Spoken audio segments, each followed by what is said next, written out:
লালপুরে বায়ু দূষণ রোধে রাস্তা পরিষ্কার করালেন ইটভাটার মালিক সমিতি। এজেড সুজন মাহমুদ, লালপুর নাটোর প্রতিনিধি।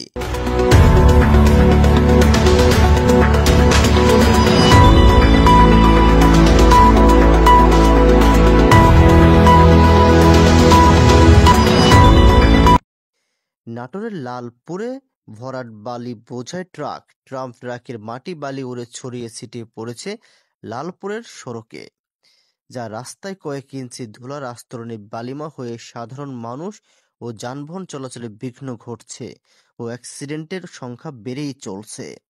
এমন পরিস্থিতিতে সড়কের মাটি বালি পরিষ্কারের উদ্যোগ নিয়েছে লালপুর জিগজ্যাগ ইটভাটা মালিক সমিতি। বৃহস্পতিবার ৮ জানুয়ারি লালপুর বাঘা আঞ্চলিক মহাসড়ক এমন চিত্রের দেখা মিলেছে।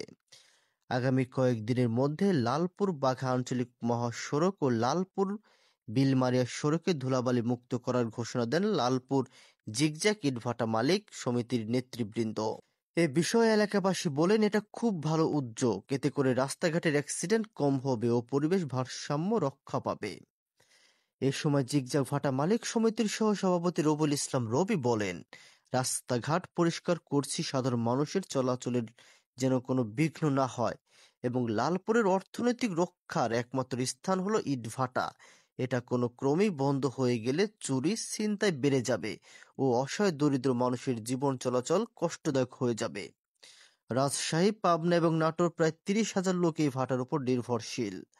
সরকারের কাছে আকুল আবেদন, নির্দেশনা মোতাবেক আমাদের জন্য লাইসেন্স প্রদান করা হয়। আমার গাড়ি চালাতে ভালো ভালো লাগছে, ধোলা পরে খারাপ লাগে। এটা কি কন্টিনিউ থাকলে ভালো হয়? ধোলা না থাকলে ভালো হয়। তো এমন রাস্তা যে পরিষ্কার করতেছে, কার্যক্রম কি আপনারা নিয়মিত চান? হ্যাঁ, নিয়মিত চাই আমরা। মহাসড়ক আছে, এই মহাসড়ক দিয়ে যানবাহন চলাচলের জন্য আমরা বিভিন্ন সময় আমাদের ভাটার লোকজন দিয়ে আমরা বিভিন্নভাবে যাতে মানুষের চলার বিঘ্ন সৃষ্টি না হয় সেজন্য আমরা সবসময় পরিষ্কার পরিচ্ছন্ন রাখার চেষ্টা করি এবং আমাদের আশেপাশের যে গ্রাম সাধারণ মানুষ যারা চলাফেরা করে আমরা সবসময় চাই সাধারণ মানুষ নির্বিঘ্নে রাস্তা দিয়ে চলার সময় যাতে কোনো সমস্যার সম্মুখীন না হয়। গাড়ি ঘোড়া বাস ট্রাক আমরা যেভাবে নিয়ন্ত্রণের মাধ্যমে ভাটা মালিক সমিতি আমরা যেভাবে চালানোর দরকার, আমরা ধুলা বালি মাটির থেকে শুরু করি সব কিছু সবসময় পরিষ্কার পরিচ্ছন্ন রাখার চেষ্টা করি। আমরা এগুলো চলমান রাখব। আর আমার যে বক্তব্য হচ্ছে লালপুরের মানুষের আয়ের প্রধান উৎস হচ্ছে লালপুরের ইটভাটা।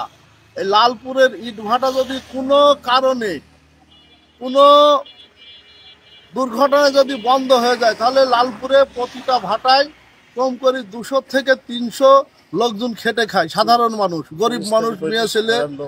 কিন্তু লালপুর থেকে লালপুরের ৩টা জেলা রাজশাহী, পাবনা এবং নাটোর, এই ৩টা জেলার বিভিন্ন গ্রামের বিভিন্ন অঞ্চলের মানুষ এই লালপুরের ভাটায় কেউ মহিলা ইট বের করা থেকে শুরু করে হাজার হাজার মানুষ এখানে তাদের কাজকর্ম করে।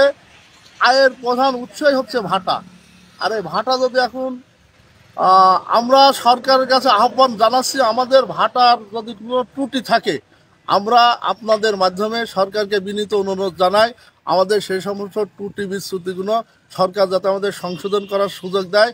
আর আমরা সাধারণ মানুষ, আমরা যেহেতু ভাটার সঙ্গে সবাই জড়িত, সরকারের মাধ্যমে আমরা যাতে আমাদের সেই আয়ের উৎসটা নষ্ট না হয়, লালপুরের মানুষের যাতে কোনো ক্ষতি না হয়, সেজন্যে আমরা সরকারের কাছে আহ্বান জানাচ্ছি যে কোনো উপায়ে যে কোনো প্রকারে আমাদের এই অর্থনৈতিক যে প্রধান চালিকা শক্তি এটা যেন সচল থাকে এই আশা ব্যক্ত করছি।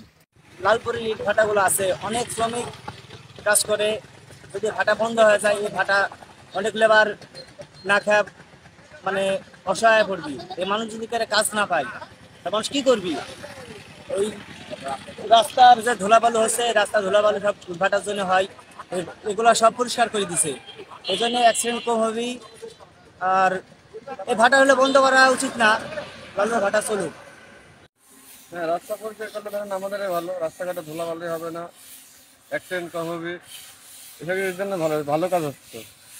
তো এমন কার্যক্রম আপনারা চান কিনা যে নিয়মিত অব্যাহত থাকুক? হ্যাঁ, ভালো হবে তো। সুন্দর হয়, এর পরিবেশ ভালো। এইরকম পরিবেশ কি আপনারা নিয়মিত চান? পরিবেশ ভালো হলে সুন্দর লাগে, ভালো রাস্তা চোখে ধোলা হবে না। হাজার হাজার জমি বেকার হয়ে যাবে।